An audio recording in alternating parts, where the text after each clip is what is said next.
रंजू देवी जिंदाबाद जिंदाबाद जिंदाबाद। रंजू देवी जिंदाबाद जिंदाबाद जिंदाबाद। हमारा मुखिया कैसा हो, रंजू देवी जैसा हो।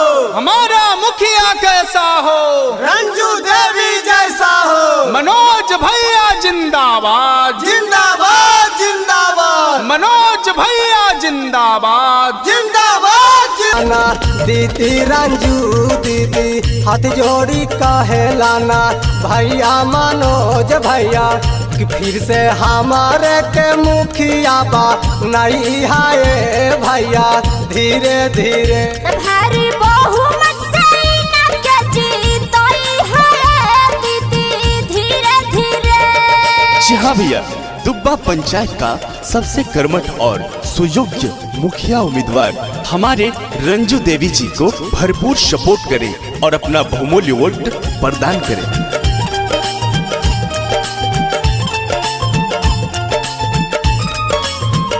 फिर से रंजू देवी के मुखिया बनई है चाची, भारी बहुमत से विजयी दिलई है चाची।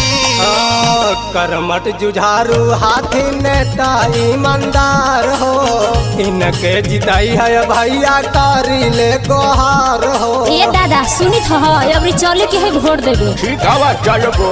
ए हो करमट जुझारू हाथी नेता ईमानदार हो, इनके जिताई है चाची कारी ले गोहार हो। कि अब की बैगन छप्पर बटना दा वही हाय चाची। धीरे धीरे भारी बहुमत से ना के जीतोई है दीदी धीरे धीरे। रंजू देवी जिंदाबाद जिंदाबाद जिंदाबाद। रंजू देवी जिंदाबाद जिंदाबाद जिंदाबाद। हमारा मुखिया कैसा हो, रंजू देवी जैसा हो।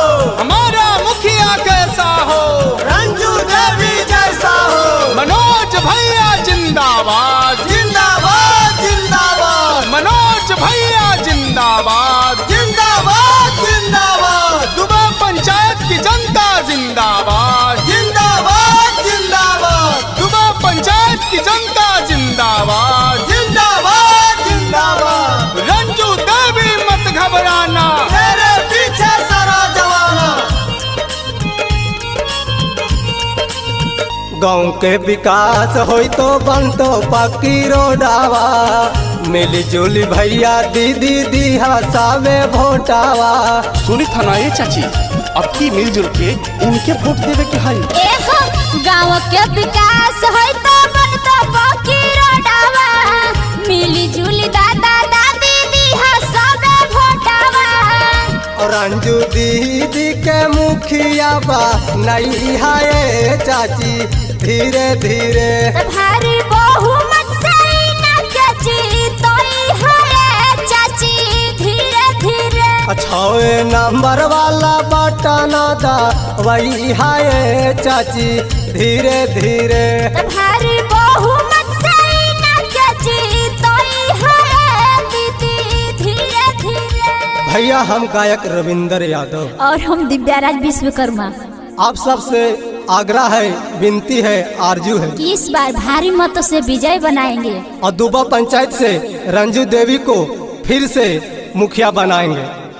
रंजू देवी जिंदाबाद जिंदाबाद जिंदाबाद। रंजू देवी जिंदाबाद जिंदाबाद जिंदाबाद। हमारा मुखिया कैसा हो, रंजू देवी जैसा हो। हमारा मुखिया कैसा हो, रंजू देवी जैसा हो। मनोज भैया जिंदाबाद जिंदाबाद जिंदाबाद। मनोज भैया जिंदाबाद जिंदाबाद जिंदाबाद। दुबा पंचायत की जनता जिंदाबाद जिंदाबाद जिंदाबाद। दुबा पंचायत की जनता जिंदाबाद जिंदाबाद जिंदाबाद। रंजू देवी मत घबराना,